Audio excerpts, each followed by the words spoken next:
সেটা হলো বাল্য বিবাহ আইন। আমাদের ভারতে বাল্য বিবাহ আইন, এটা কিন্তু আইন, ঠিক আছে? সেই আইনে কি বলে, মেয়েদের ক্ষেত্রে কত বছর বলা আছে? কত বছর? 18 বছর। মেয়েদের ক্ষেত্রে 18 বছর, ছেলেদের ক্ষেত্রে 21 বছর। তার নিচে যদি ছেলে বা মেয়ে, 21 বছরের নিচে ছেলে, 18 বছরের নিচে মেয়ে কেউ বিয়ে করে, সেটা কিন্তু ভারতের আইন সিদ্ধ নয়। দেখবে তাদের কোর্ট ম্যারেজ বা রেজিস্ট্রি ম্যারেজ হয় না। হয় না।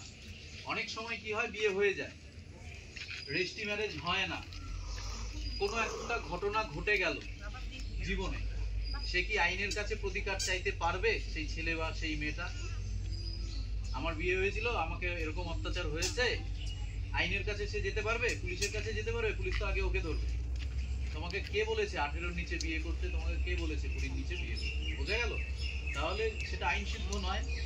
তাহলে এই দুটো জায়গায় মাথায় রাখতে হবে, 18-র নিচে মেয়েদের, ছেলেদের 21-এর নিচে বিয়ে করতে।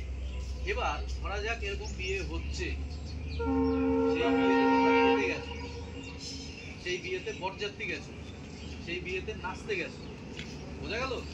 তোমরাও অপরাধী। পুলিশ চাইলে তোমাদেরও আইনের আওতায় নিয়ে আসতে পারে। বোঝা গেল?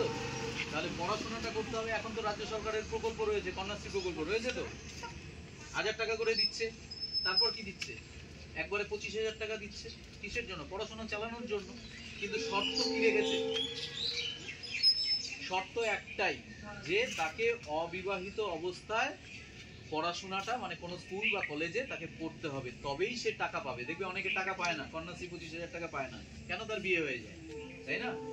কন্যাশ্রী প্রকল্পটা মাননীয় মুখ্যমন্ত্রী কেন চালু করেছেন? দুটো কারণ। একটা হলো অবিবাহিত থাকতে হবে মেয়েদের 18 বছর পর্যন্ত, এবং তাদের পড়াশোনার জন্য ফিনান্সিয়াল, অর্থনৈতিক একটা যাতে তারা ইসে পায়, সুবিধা পায়, তার জন্য এককালীন 25,000 টাকা, এবং প্রতি বছরে, শুরু থেকে প্রতি বছরে 14 থেকে কি দিচ্ছে, 1000 টাকা করে।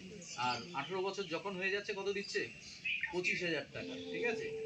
এবার এটা যাওয়ার পরে পরবর্তীকালে আবার বিয়ে করার সময় কেউ যদি বিয়ে করে, তাকে কি দিচ্ছে রাজ্য সরকার? রূপশ্রী প্রকল্প দিচ্ছে।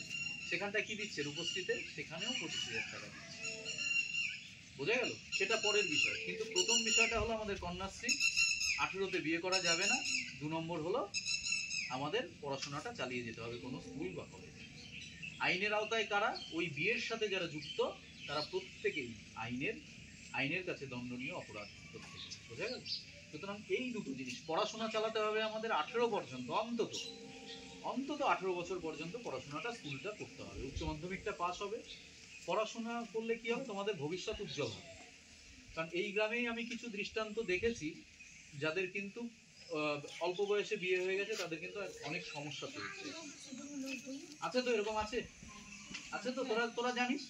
তাহলে সেই সমস্যায় যাতে তোমরা না পড়ো, কারণ ওই যে বললাম, সমস্যায় পড়লে ও কিন্তু আইনের কাছে যেতে পারবে না, কারণ ও 18-র আগে বিয়ে করেছে। ওর জীবনে সমস্যা হচ্ছে, কিন্তু ও যেতে পারছে না, কারণ 18-র আগে। ঠিক আছে? সুতরাং এটা মাথায় রাখতে হবে। ঠিক আছে? তোমরা যাতে সমস্যায় না পড়ো, তোমাদের ভবিষ্যৎ ভালো হোক, এটাই চেষ্টা করতে হবে। ঠিক আছে? আর যারা পড়াশোনা ছেড়ে দিয়েছো, কোনো অসুবিধা নেই। তোমরা যদি মনে করো পড়াশোনা করবে, এখনো ভর্তি হতে পারো। স্কুলে ভর্তির ব্যবস্থা আমি করবো। করবি? তুই শুধু হ্যাঁ বল, স্কুলে ভর্তি, তোর উচ্চ মাধ্যমিক পাশের দায়িত্ব আমার। করবি? ভর্তি হ না? বল হ্যাঁ।